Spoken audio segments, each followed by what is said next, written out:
Good morning. I hope your day is off to a great start.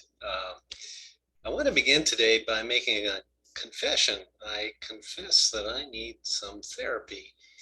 And some of you might say, yeah, I've known that for a while, but let me just explain that for a moment. Um, Maybe I'll begin with an illustration. In front of me here we have a glass. And of course, there's that old saying, is that glass half full or is it half empty? And I tend to be, I would have to say, by nature, I'm a glass half empty kind of guy. I can easily become that way uh, by thinking, hey, things aren't quite the way they should be. They're not good enough. It's not quite where it should be. And so I have this tendency to go negative. And uh, I think that's a tendency that we all often have. And one of my, when I say I need some therapy, I'm going to say what that therapy is. And I think I've discovered the answer to the best therapist around, of course, is the Lord. Okay. And the Word of God backs that up. And so for me, and I'm going to speak sort of from my own level, my own experience, that negativity, one of the ways to overcome that negativity is through what I call my spiritual therapy. And that spiritual therapy is found in the Psalms. And a classic example, when I read the Psalms, there's something about them that just speaks to my heart and usually takes me out of my state of negativity. And, uh, you know, many of these Psalms were written or inspired by David. And since David is my name, maybe that's one of the reasons I was drawn to them from the start. In any case, once again, this morning I read a psalm, Psalm 54, and that psalm, it kind of reflects an overall theme that you can see within the Psalms. Yes, they are prayers. There's a calling out to God because we all have needs. We all have various things, issues that we're dealing with, things, problems, difficulties that we face and that we face daily. And how do we respond to those situations? Well, here in Psalm 54, and I'm just going to read the whole of the psalm and then maybe break it down just a little bit to give you some of the key thoughts. So David begins with this statement: Save me, O God, by your name. Vindicate me by your might. Hear my prayer, O God. Listen to the words of my mouth. Arrogant foes are attacking me. Ruthless people are trying to kill me, people without regard for God. Surely God is my help. The Lord is the one who sustains me. Let evil recoil on those who slander me. In your faithfulness, destroy them. I will sacrifice a freewill offering to you. I will praise your name, Lord, for it is good. You have delivered me from all my troubles, and my eyes have looked in triumph on my foes. So here's a short psalm. It's 7 verses, I believe. And in it, there's this calling out to God. First of all, the request for help. God, save me. Lord, help me. Listen to the words of my mouth. There's this earnest entreaty, as some would put it. And of course, David did have real foes. He had enemies who were trying to kill him. So he points that out. Arrogant foes are attacking me. Ruthless people are trying to kill me. By the way, ruthless people are trying to kill you too. Well, let's not say people, but there are enemies of our soul that are always at work. There are discouragements, there are setbacks, there are problems and troubles that we all face. And so we do have enemies, certainly in the spiritual realm, that are trying to rob us of our vitality. And that's why we need the Psalms, why we need prayer, why we need to call out on God. So that therapy, I find there's an answer in that when we call to the Lord, when we put our trust in Him. And the Psalms often end with this sort of reflective, oh, yeah, I called out, God answered, and it ends with this: I will sacrifice a free will offering to you. I will praise your name, Lord, for it is good. So he ends up, oh, my glasses, he begins, my glass is half empty. I have this problem, God, help me. But he ends with, oh, my glasses is half full, or maybe it's full and overflowing. Remember, David is also the one who wrote, my cup overflows, okay?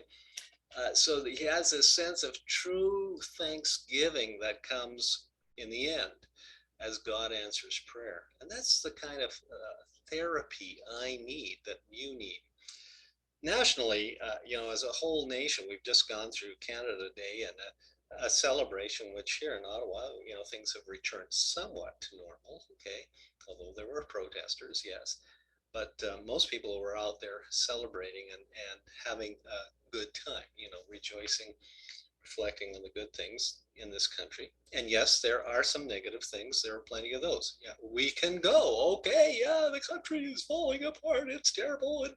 And well, in reality, there are actually some very good things to be thankful for. So depending on what you want to reflect on, I think it becomes really important. And we live in a time when, if you want to find negative people, there are plenty of them out there who are upset and angry and discouraged, okay?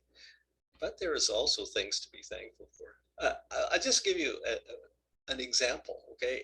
Something that um, maybe is quite striking. Hey, you know what? We've just come through the worst pandemic in 100 years. If you're listening to my voice, you've got something to be thankful for.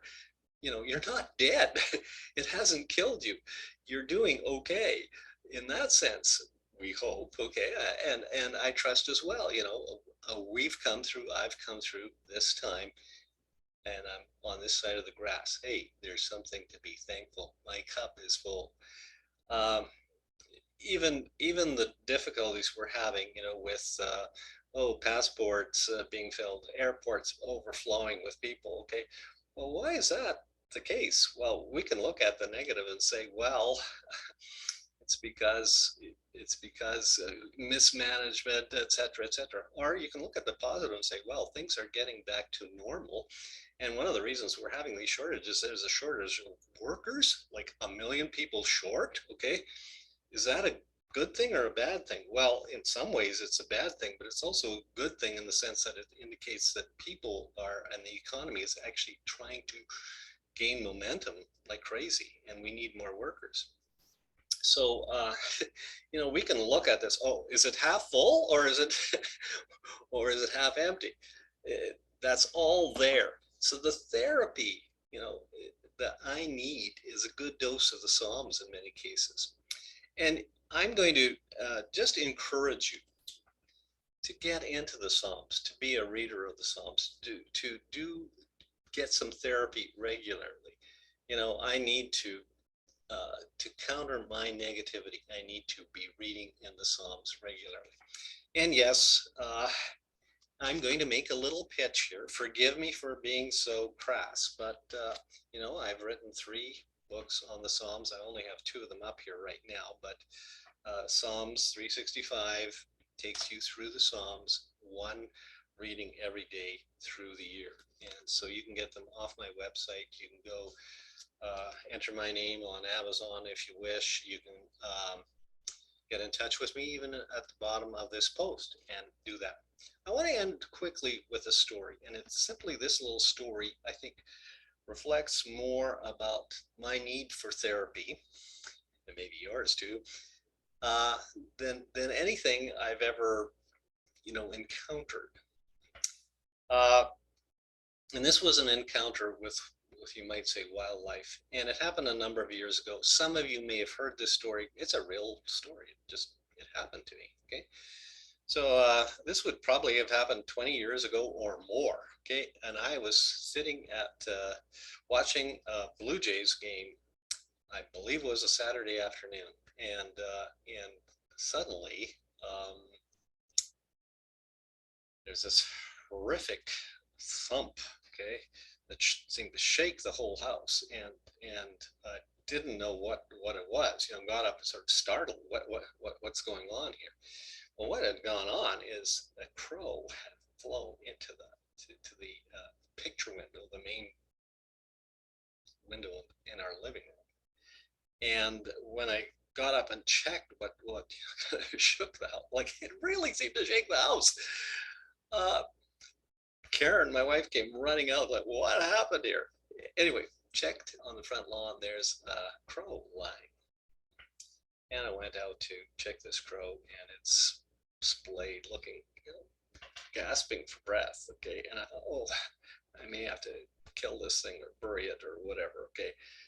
Uh, anyway, but for a moment we had eye contact. I actually knelt down and looked at this poor thing as it's gasping for air. And I went back to the house and said to Karen, what should we do here? And he said, well, leave it, maybe it'll come back.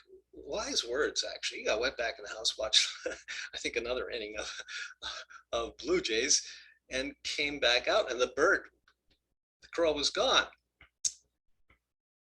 Now, that's a rather interesting story. It managed to recover, although it sure looked like the way it was lying, like I thought, oh my goodness. A few days later, I shouldn't say a few days later, it was probably about 2 weeks later, I was standing on the lawn about where that crow had landed, you might say, where I had looked at it. And a crow descends out of the tree next to my house, the neighbor's yard, walks across the neighbor's driveway, and approaches me. Like, it comes within a meter or so, okay, of me, and looks me over, and I've never had a crow approach me before. Like wild birds, like they usually um, don't come up to you. Well, this one did. And if that crow was able to say something, I'm convinced it was able to say, hey, thank you. I'm doing fine. When I say thank you, you know what? I had prayed a little prayer that that crow would recover as I left it lying there on my lawn. Okay. And yeah, it was just a prayer spoken in my mind to the Lord. But that crow came back, I'm convinced, to say thank you to me. Okay. Like, that experience absolutely floored me. Like, I went back shaking my head and thinking, like, what has just transpired here? Okay. I had a crow come back and give me thanks and tell me it's fine. And no, the crow didn't verbalize it with words, but he had this look this way and look that way, as birds do, and really looked me over. And if it could be speaking, it would have said, hey, guess what? I'm fine. Thanks for your help. Or thanks for letting me live. Or thanks for praying. I don't know what I was trying to say, but there was clearly some communication happening there. Now, if a crow does that, how about us? How thankful are you for life, for what God has given you day after day? So I just want to close off by saying, let's give God some thanks. Let's cut off the complaining and the negativity that is so rife in our world. Just the rank, often anger and bitterness, and I've had enough of it. Let's give a little thanks here. Let's enter his gates with thanksgiving and his courts with praise, because you know what? Whatever your thoughts about this country, it's a good country. Whatever your thoughts about God, he's a good God. And let's reflect that in our attitude, and an attitude of praise and thanksgiving throughout the year. Heavenly Father, thank you for this day. Thank you for this country. Thank you for the people of this country. Help me reflect your will and your purpose, and be thankful for your goodness toward me all the days of my life. God bless you. Have yourself an amazing week.